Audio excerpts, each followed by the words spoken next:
financial advisor with Edward Jones here in Hermiston. I've been with the company for just over a year. I've been in the Hermiston community for just about 17, almost 18 years. So thank you for having me. I'll do my best to get this all under the 20 to 25 minutes that we have, but please feel free to ask questions. So if I don't finish it, we'll be fine. We're just going to kind of basics of investing today are the rules of the road. I have to have this down here because it keeps falling off the podium, which would be really bad and probably a really terrible presentation. So, so yeah. So like I said, we're going to talk about the 10 most important rules of the road. So what the 10 most important rules of the road basically cover are the principles of investing that can help you work towards your goals and also avoiding those common mistakes that we all make, unfortunately, when it comes to investing, and also learning how to use these rules as guidelines for your investing success. So the first thing that we want to do, I'm trying to figure out the best way to do this. Okay, the first thing that we want to do, rule 1 is develop your strategy. So your strategy, your investment goals are going to be different than everybody else in this room. Do you have kids at home? Are you saving for college? Is that not in the cards for you? What does retirement look like? When you do retire, what does that look like for you? Do you want to travel? Home? Everybody's going to have a different strategy, and they're going to have a different way that they need it. They need to use it to get to where they want to be with their goals. And once you do that, once you develop your strategy, document those goals. I'm going to tell you right now, if you'd have asked me 5 years ago, 10 years ago what my goals are, they're way different than they are today. So as you grow, as you adapt, life changes, things happen, make sure you document those goals so we can go back and maybe manipulate and tweak what those goals were 5 years ago, maybe even last month, making sure that you are actively investing and doing it, putting your funds where you need to put your funds to make sure that you are successful. Here's the plug. You all knew it was coming. It doesn't have to be me, but the benefits of working with an advisor, someone that's going to help you keep you on track. Someone that understands why we're investing the way we're investing, why we're maybe not taking as big of a risk as you think we should be taking, because we understand, hey, we need discipline and we need to provide you with guidance because this is what you said that you want in 20 years. So the benefit of working with an advisor, whoever it may be, even if it's calling the person that helps you with your retirement account here at Good Shepherd, right? Making sure that you have a good relationship with somebody that can walk you through what is honestly kind of a very intimidating process. Rule number 2, understanding risk. So when we think of risk, a lot of people think of how much money can I potentially lose, right? If I say risk in the market, that's where my mind goes. But actually the biggest risk that most people don't realize is not doing the steps that they need to get where they want to be in 10, 20 years. That is your biggest risk. Being able to afford your life and your lifestyle when you are ready to retire. That is a huge risk, and a lot of people don't put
We can't hear you.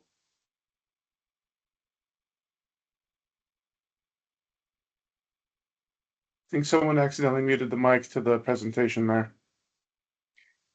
Can you hear me now? All good. Okay, I'm going to keep going. Hopefully my hand gestures were enough for you.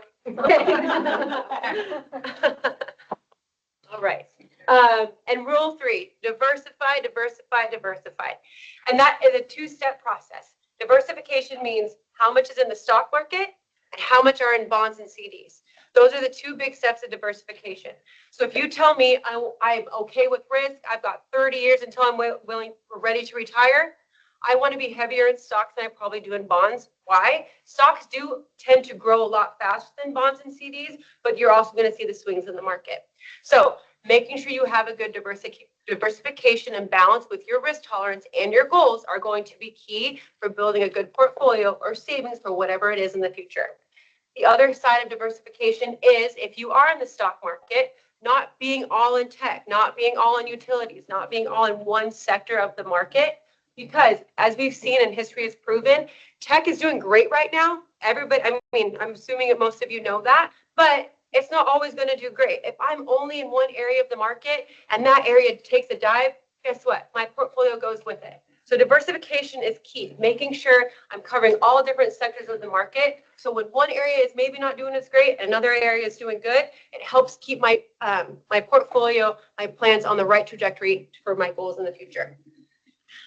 4, stick with quality investments.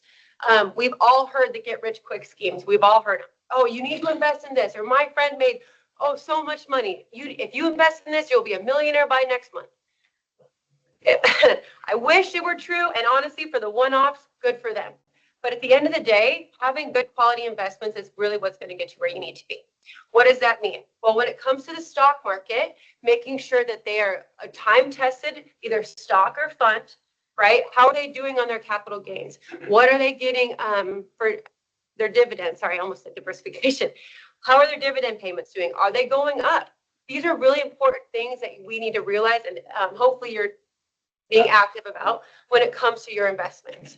Same thing with bonds. You think bonds are a quote unquote safe investment. Well, guess what? There are bonds that are issued and the people don't do great on paying that promised principal. They're maybe not that great at paying what the interest rate that they were supposed to. So at Edward Jones and with your financial advisor, make sure that those bonds and those CDs, that they have a time-tested quality history. I'm going really fast. Are there any questions? Let me pause for a second. Let me get my breath too. Okay.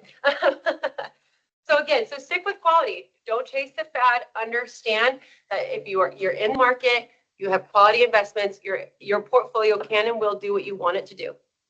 And again, don't reach for yield. And we're going to talk about that here in a second.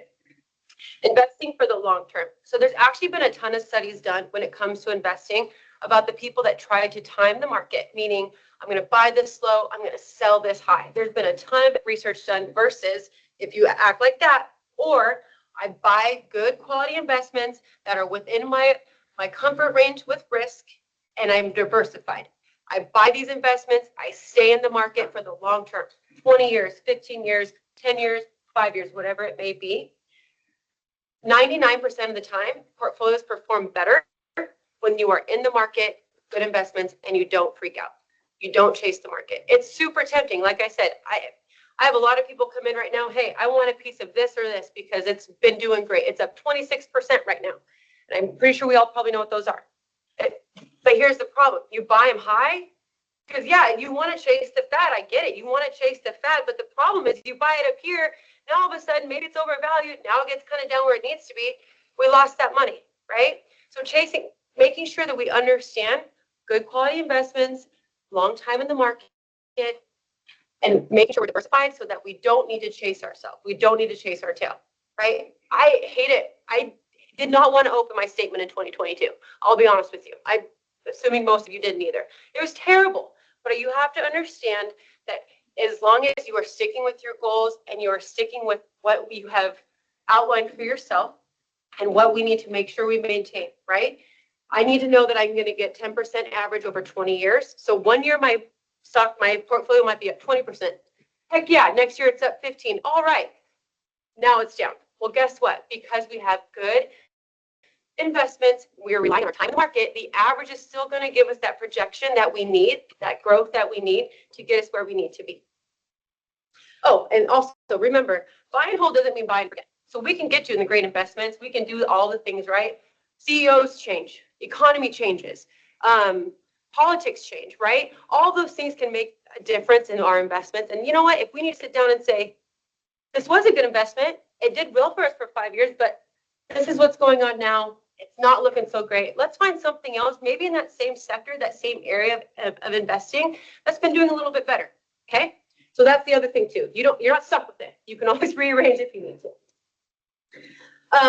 And on that same note, remember, investments don't move up and down at the same time. So that's kind of what I talked about with diversification. Tech is hot right now. Everybody knows tech is hot. Other things are not doing so good. But you know what? Some of those investments that maybe see that just 3 to 5, 6% growth every single year, making sure we still have a little bit of that too in combination with tech is really what's going to help us make sure that our portfolio or our savings, whatever we're investing in, is on that trajectory we want it to be on. Diversification, we've talked about that. Again, it's just going to help smooth those ups and downs. We're not going to see those violent swings because we're all in one area, but we're diversified across the board. Number 3, keep a long-term perspective. Remember, keep a long-term perspective. You want an average portfolio that grows X amount. You're not going for that 1 year of making 20%. Because if you're in it for the short-term, quick money maker, what if it's a down year? Okay, make sure that you are looking at your portfolio as a whole. It is so hard. Again, like I said, I hated opening my statements in 2022. I'm pretty sure I threw most of them away because it's depressing. But I know I still have time till I retire. And hopefully, if you guys are nearing that age of retirement, you have made some of those adjustments that you're maybe not so heavy in stocks. You're now heavier in bonds. Okay, so keep that long-term perspective. Again, revisit those goals and make sure that you're on track for where you want to be. Okay, realistic expectations. This is a huge one. The S&P 500 has been doing great this year, minus April. Take April out of the equation. S&P 500 has done great. However, the S&P 500, it doesn't care about your goals. It doesn't know you're saving for that beach house when you retire. It doesn't know you're trying to send that kid to college. So when we talk about your goals, we know this is what I need your portfolio to make to reach those goals. So I have X amount of dollars. I'm putting X amount away. I know that I need my portfolio to gain 8% average. I need it to gain 12% average. Because why? The S&P 500, again, in 2022, it's going to do this and it's going to do this. But we want to make sure that we are averaging where we need to be. And in order to do that, we listen to risk tolerance, diversification. Those are the 2 main things. Are we sensing a theme here? So realistic expectations. You probably don't want to be so much in the market that when it's up 25%, you're up 25%. That's probably a little too much. So that kind of relays right back to this. Don't count on averages. Don't chase performance. It's so easy to get caught up in that because everybody, oh man, this stock's doing really good. I got in at the right time and it's doing amazing. And you call me and say, hey, I want a little piece of that. Oh, well, you know what? I'm looking here. My research is showing this is maybe a little overvalued now. It's probably not the right time to do that. It sounds counterintuitive, right? Your neighbor over here, they're doing great. I want some of that. Okay, I get it. We all do. But the thing is, it might be too late. So we don't want to chase performance. And it goes the other way too. Hey, why did you tell me to invest in this? This is down however much it's down. Again, you don't want to chase performance. We're in this for the long haul. We're diversified. We're in the right stuff. I feel like I'm scaring you. Am I scaring you a little bit? Moral of the story is this. Good funds, quality investment, you're going to be good. Okay, maintain your balance. So you come to me and you say, hey, I've got 25 years till I can retire. I'm okay with risk. I want to be in the stock market. Great. We're going to go a portfolio of like maybe 80% stocks, 20% bonds. Why? Those years that market's up right now, all of a sudden, these have done really good between dividends, between capital gains. My stocks are now maybe more 90% of my portfolio and my bonds because they don't gain as much, maybe 10%. You know what? Let's take some of this money we've made over here. Let's reinvest it down over here. Yes, it's not going to do as well. Again, it sounds counterintuitive, but guess what? In a couple of years when that market does what it's always going to do, when it goes down, oh, guess what? We put some money away over here. Now we can reinvest in this market when it's low. Okay? So maintaining that balance. Again, I hate those phone calls. I'll call my clients and say, hey, you're doing really good right now. Let's go ahead and take some of that money. Let's put it over here. No, I want to stay in. All right. Well, remember, these are our goals. This is what we're trying to achieve. I'm looking here. In order for you to get this retirement money that we're talking about over here, you need to average 10%. We're up to 14. Excellent job, but we need to maybe reallocate some of those monies to make sure we're safe when that market does what it needs, what it's going to do, and it dips a little bit. And guess what? We buy it at the right time. Guess who's on the uptick when it goes back up? Us. We look like geniuses. All right. How am I doing on time? I know you said you had signed, but Okay, I'm talking so fast, so please interrupt me. Let me have a breath if you have a question. All right, so rule 8, this actually doesn't really go with investing much at all or putting money away. Well, it kind of does. Prepare for the unexpected. Life happens. Stuff happens, okay? Make sure that you have what you need to protect yourself, your home, your family, your livelihood. I haven't used my notes at all. It's pretty impressive. All right, so number 1, home, health, and family. We have a life insurance, homeowner's insurance, car insurance. I mean, most of those are basic, right? Renter's insurance if we're renting. Making sure if something were to happen that I don't need to sacrifice my family, my health, my well-being to cover this financial hardship that I just came across, right? So a lot of financial advisors talk about buckets. Bucket number 1, 3 to 6 months of savings. Okay, making sure that you, if something, God forbid, were to happen, if you couldn't work for a little bit, if you lost your job, if something were to happen, you have 3 to 6 months saved up of what you spend per month to cover yourself. That is the best bucket you can put money into. Okay, and retirement's great. Put your money away, but make sure you can cover your assets. Number 2, second bucket. There's a leaky roof. I need to dig a new well. I need to make sure that I've got another stockpile of money to help me make sure I can cover the unforeseen. Number 3, protecting your assets. A lot of people talk about, yes, when I retire, I'm going to sell my home. I'm going to buy a beach house. I'm going to downsize. I'm going to upgrade. I'm going to do whatever that takes. But a lot of the times we want to use our assets to meet those goals. I retire. I want to travel the world. Get me out of here. Peace. I'm going to sell my house, buy an RV, traveling all around. Well, guess what? The unforeseen happens and I need to sell my house. I need to downsize. There goes my goal. So making sure, again, with your life insurance, health insurance, you can do an umbrella insurance, liability insurance, anything like that that helps you make sure that those things that you've worked so hard to get don't go away like that. God forbid. And if, guess what? If not, if you don't need it, you don't use it, sweet, we've got extra travel money in retirement. Rule 9, focus on what you can control. You can't control the economy, can't control the markets up and downs. We can't control political stuff, anything like that. We can't control it. What can I control? I can control how I react when that happens.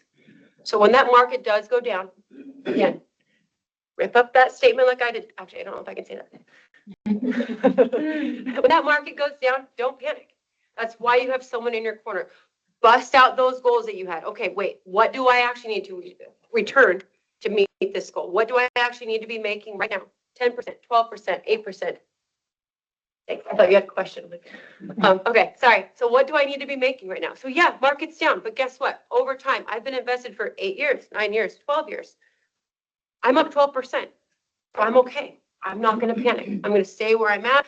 I've made sure we reallocated those funds. I've made all this money the last 3 years. I took that cash, I put it in bonds, and guess what? Now I can invest when the market's down, and man, I'm going to take off here for the next 3 or 4 years. Okay? Control what you can't control. Focus on that strategy. Rule 10, review your strategy regularly. I know I talked about this a little bit at the beginning, but making sure that as things change, you have a child, you send one off to school, that money that you've been putting away for college, maybe you don't need. Maybe they got a really good scholarship and now you got a windfall of money.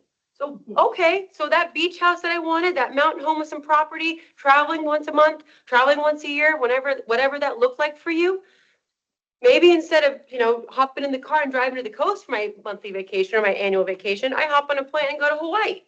All of these things can change. Where your money is going, how you allocate it will change because life changes.